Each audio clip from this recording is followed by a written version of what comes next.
Assalamualaikum warahmatullahi wabarakatuh. Pemirsa, apa kabar? Saya Dita Ruspedi kembali hadir menyapa Anda because it's time to talk.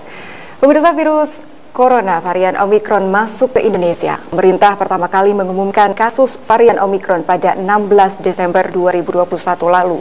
Dan per 23 Desember kemarin, kasus varian Omicron di Indonesia bertambah menjadi 8 kasus. Temuan kasus pertama sendiri cukup mengejutkan pemirsa, karena laporan awal orang yang terinfeksi adalah pekerja kebersihan di Wisma Atlet. Namun ternyata setelah ditelusuri lebih lanjut, pekerja Wisma Atlet ini tertular dari seorang wanita asal Nigeria. Lalu apa yang harus dilakukan pemerintah untuk mengantisipasi penyebaran Omicron ini, terlebih di masa Nataru dan di mana masyarakat antusias sekali dengan libur akhir tahun ini. Kali ini kami akan membahasnya bersama dua narasumber, yakni Ibu Dr. Nina Susana Dewi, Kepala Dinas Kesehatan Provinsi Jawa Barat, dan Ibu Mas Dalina Pane selaku epidemiolog. Kita sapa satu persatu. Assalamualaikum Ibu Nina. Waalaikumsalam warahmatullahi wabarakatuh. Sehat Ibu Nina? Alhamdulillah sehat. Masih dinas ya? Sampai ya, malam hari ini. Tidak ada libur, tidak ada kalender merah. Masya Allah, semoga sehat selalu sekeluarga. Kita sapa Ibu Mas Dalina. Assalamualaikum Ibu. Waalaikumsalam Dita. Selamat malam Bu Nina. Selamat malam, sehat sekeluarga Ibu Mas Dalina. Iya, terima kasih. Sedang di Makassar ya, saya dengar ya? Iya. Subhanallah, Masya Allah. Kita akan membahas libur akhir tahun, waspada Omicron. Apakah kita patut panik atau seperti apa ya yang harus kita lakukan? Kita ke Ibu Nina terlebih dahulu, Kepala Dinas Kesehatan Jawa Barat. Ibu Nina, saya ingin tahu dulu saat ini bagaimana perkembangan kasus COVID-19 di Jawa Barat?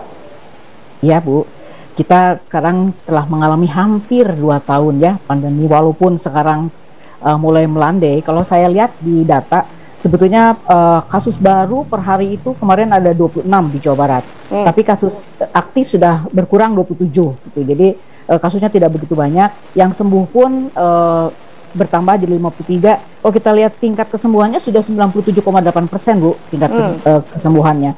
Kalau kita lihat bor di rumah sakit juga hanya 1,49%. Dia artinya sangat kecil sekali. Jadi kalau kita melihat, alhamdulillah mulai melandai, mudah-mudahan tidak terus meningkat. Walaupun sekarang ada Nataru dan jadi sudah mulai masuk ya tadi beberapa pasien Omicron. Jadi mudah-mudahan tidak bertambah lagi kasus-kasusnya. Baik, kita simpan terlebih dahulu ya pembicaraan soal kebijakan dan lain-lain.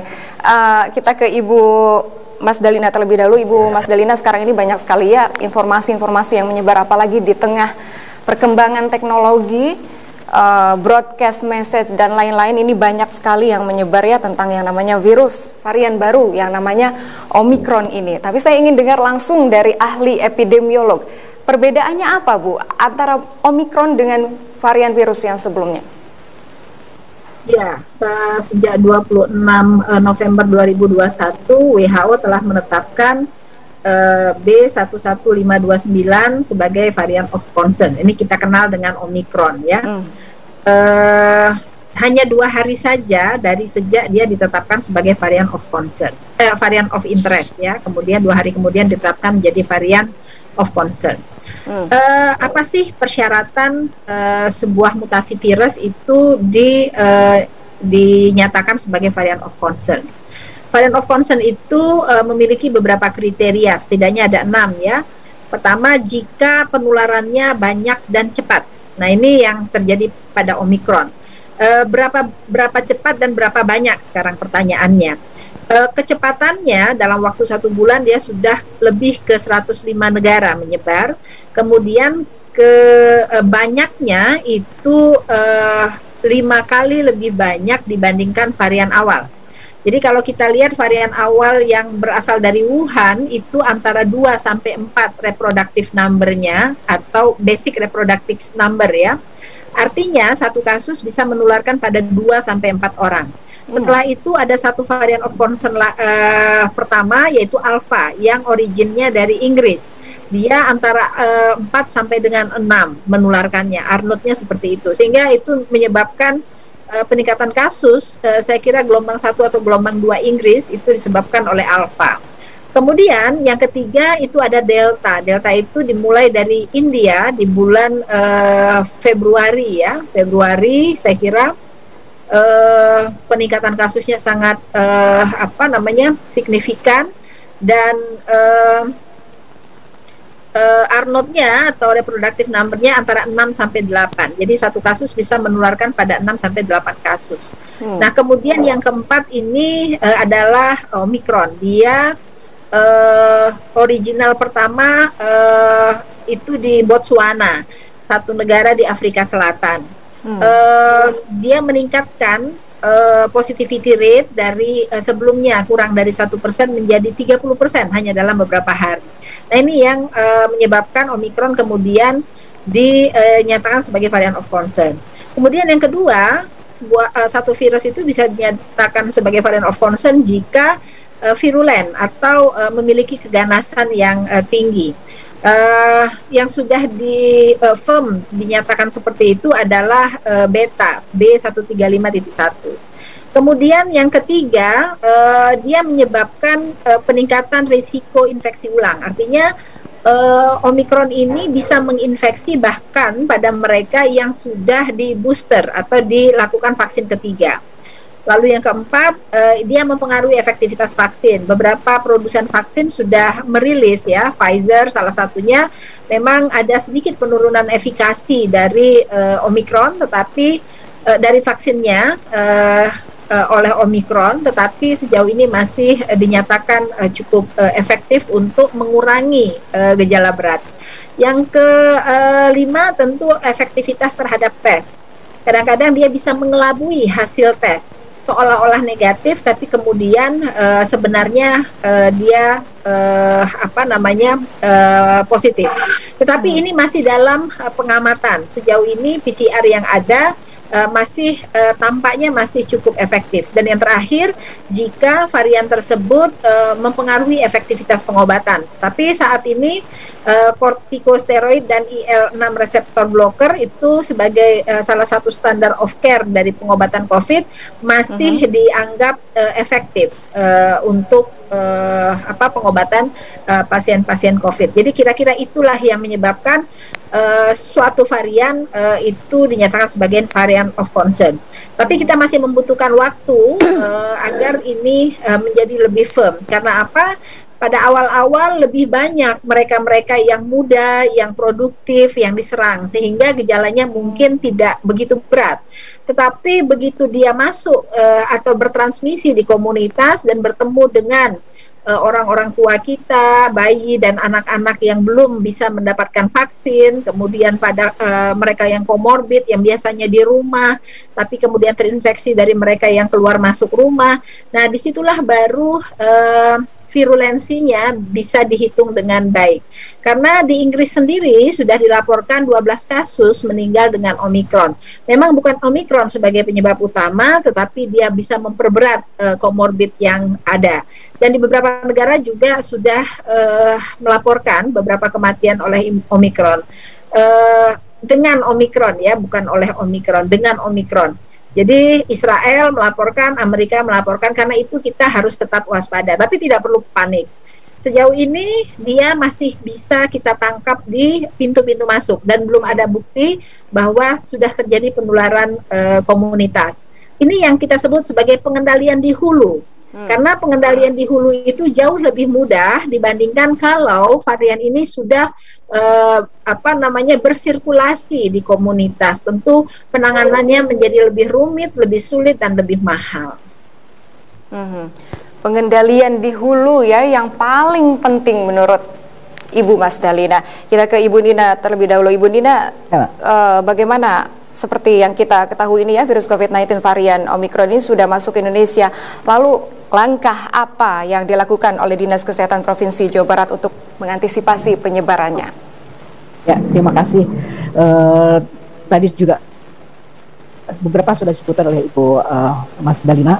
Jadi tentu saja untuk Dinas Kesehatan di Provinsi Jawa Barat ini tantangannya sangat berat, Bu, karena 1/5 penduduk Indonesia ada di kami. Jadi kami harus betul-betul berkoordinasi.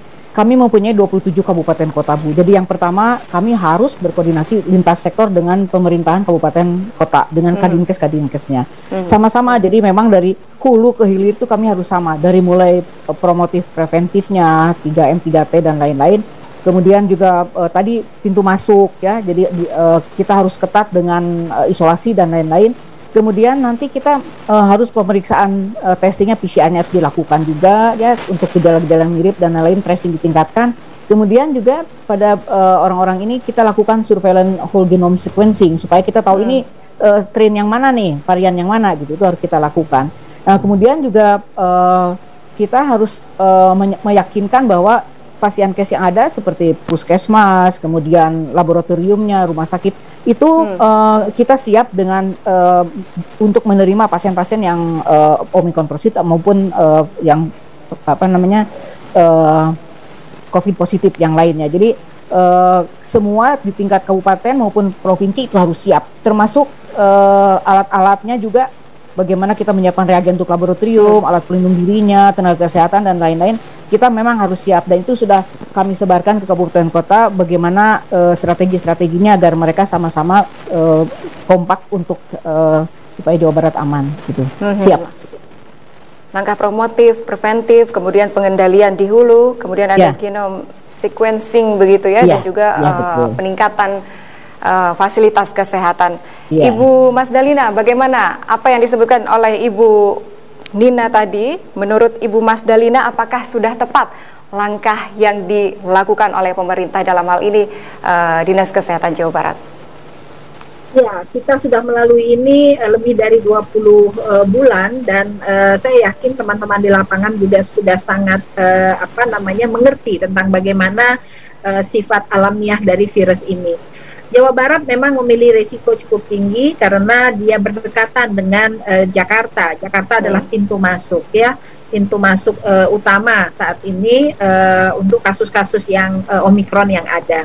Karena itu risiko rembes kalau kita menyebutnya ya, epidemiolog itu mencoba menutup sekecil mungkin celah untuk terjadinya transmisi. Jadi memang kelihatannya jadi cerewet, rewel, tetapi kita mencoba untuk menutup sekecil mungkin celah itu. Jadi kalau misalnya merembes ke komunitas, maka teman-teman di lapangan tentu sudah mengerti melakukan containment. Tentu tracing, testing, dan treatmentnya juga sudah dilakukan. Tetapi kita mohon kepada masyarakat untuk tetap patuh pada 3M.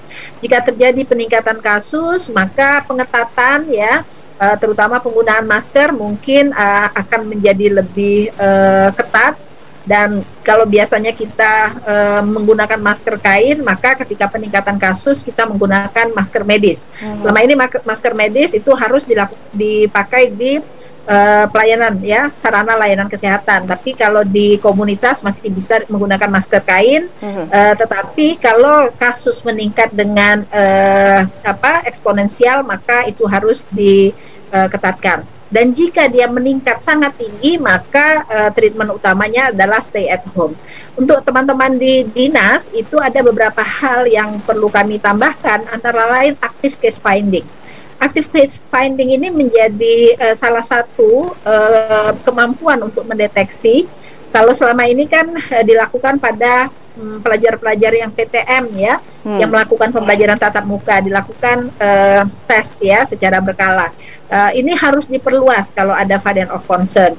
Jadi diperluas kemana? Ke close population, populasi yang dimungkinkan terjadi penularan dengan cepat. Seperti misalnya penjara, pesantren, boarding school, asrama, itu juga menjadi salah satu sasaran. Kemudian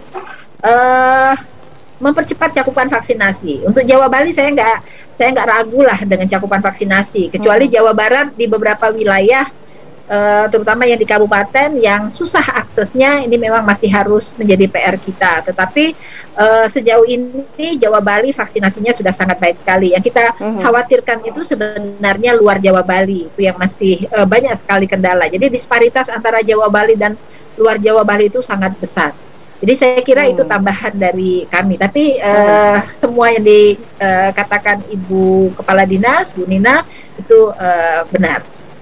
Sampai di sini saya ambil kesimpulan ya bahwa Ibu Mas Dalina sejalan dengan pemerintah yang meminta masyarakat untuk tidak panik begitu ya menanggapi masuknya Omikron ke Indonesia, namun tetap mengajak masyarakat untuk terus menjaga dan meningkatkan kewaspadaan. Lantas pemirsa, bagaimana caranya? Apakah kita sudah punya modal atau kunci dalam pencegahan gelombang kasus Omikron di masa Nataru ini? Kita akan simak jawabannya dari Ibu Mas Dalina ya usai jeda berikut. Tetaplah bersama kami di Time to Talk.